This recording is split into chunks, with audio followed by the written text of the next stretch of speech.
What's up, ladies and gentlemen, it's your host SnakeToast, and today we're going to be taking a look at how to perform well in ranked battles. I'll be giving you tips and tricks I am using and just general guidelines I am trying to follow when I play ranked battles and how I try to do well in ranked battles, and I'll be showing you that or showcasing you that with a replay. Let's get into it. I am playing my T125 on Naval Frontier here. We've got the northeastern spawn, and since I'm a heavy tank, I decide, well, I want to go, or since I'm playing the T125, which has got a strong turret, I am deciding, well, I want to go on the right side, try to play hull down as good as I can in order to utilize my tank's strengths. And this is already our first tip, or my first tip, which you may already know from the how to get better in general guide, but is also very special for ranked battles, is to use your tank's strengths. Now, this may sound very obvious, however, you'll be surprised of how many people are just not following that.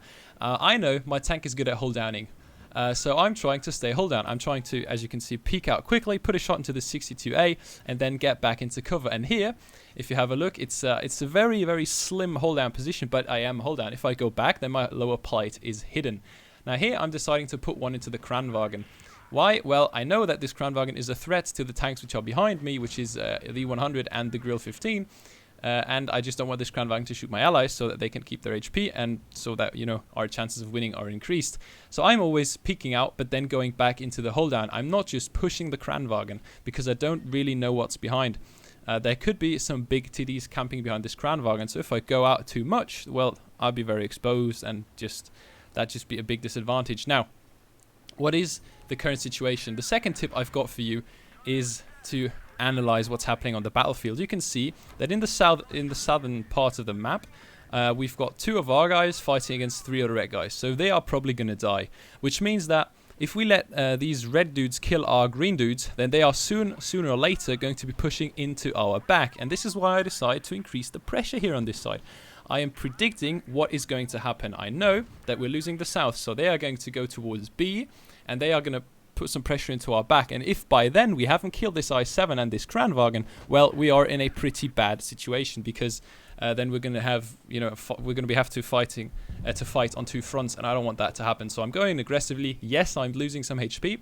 However, the 5, another strength of this tank, it's got this reactive armor consumable, so I reduce the damage I'm taking. Yes, I could have executed this a little better and maybe saved a little more HP, but the result in the end stands. We are going to be killing this Kranwagen, and we are going to be securing, well, let's say the first general step into turning this battle into a victory, because right now we're losing this battle. And this is also where the second tip comes in handy. In ranked, it is very, very important. Like the key thing in ranked is to know when to push and when to stay back and when to hold. Because playing safe all the time is not going to get you wins most of the time. And playing too aggressively is also going to get you killed and sometimes going to get you wins. So you must always ask yourself, well, is it worth it to play aggressively now? In this case, yes, it was. It was worth it to go in aggressively against the I-7 and against the Kranwagen. But if there had been TDs behind and if the enemy team hadn't been pushing in the south, then I wouldn't have pushed the right side, because then there wouldn't be any necessity to actually do it. Now here, I know I'm going to take a shot from the 62A, so I'm always using my reactive armor.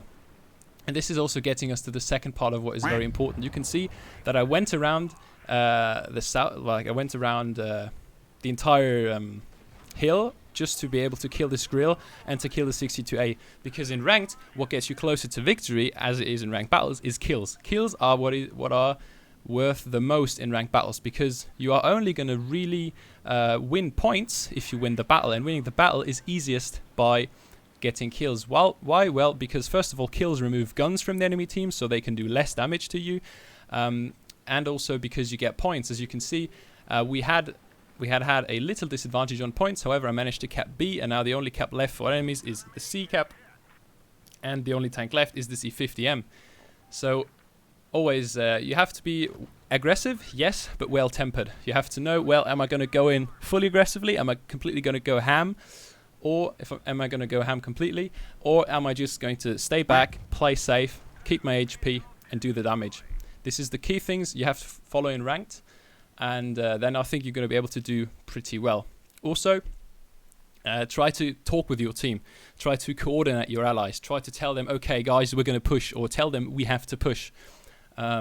Generally, it is smart to be in a lemming train, so do not, I mean, Naval Frontier is a bit of a different map, but in most maps it is going to be smarter to go with a lemming train, because most of the times the team which goes in a lemming train is going to win, because if they face 7 enemies, then it's going to be a fair fight. If they face 5, then they are just going to push over them and just kill them all off, and then it's going to be an easy win, because then it's going to be 2 versus 7. So generally, try to be in a lemming train, and if you are in a lemming train and if you see, well, now it's probably smart to push, or if you see where there are 2 or 3 or maybe even 4 enemies against us, just push in, because with 7 tanks, you will nearly always have the advantage. So lemming trains are really, really worth it, and also pushing is important. Try to isolate enemies. If you find isolated enemies, try to kill them. If you find low HPs, try to focus them, try to get some tracking shots and do damage with them, because then you immobilize enemies and your team can pick them up easier. So it's all about getting kills and knowing when to push and when to stay back. Basically, I think those are the most important tips for ranked battles. So as you can see, in this game, we've had a beautiful performance, 6.5k damage, obviously. We're not that high up. I mean, I just ranked in. I'm still on 3.7k points. I got 69 points. That's a pretty nice game, and I think it just really shows you what to do in ranked battles, because it had, I think, the most important parts into it in the game.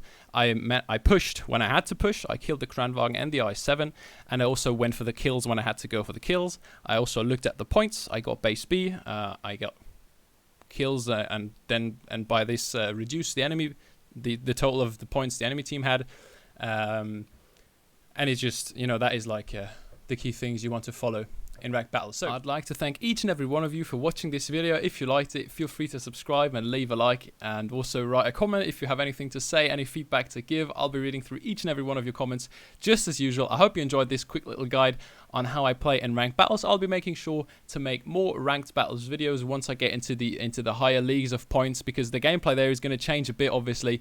So I'll be giving you another set of tips specifically dedicated to ranked battles. Now, I hope you enjoyed this video. That was it from my side. Until next time, Snake out.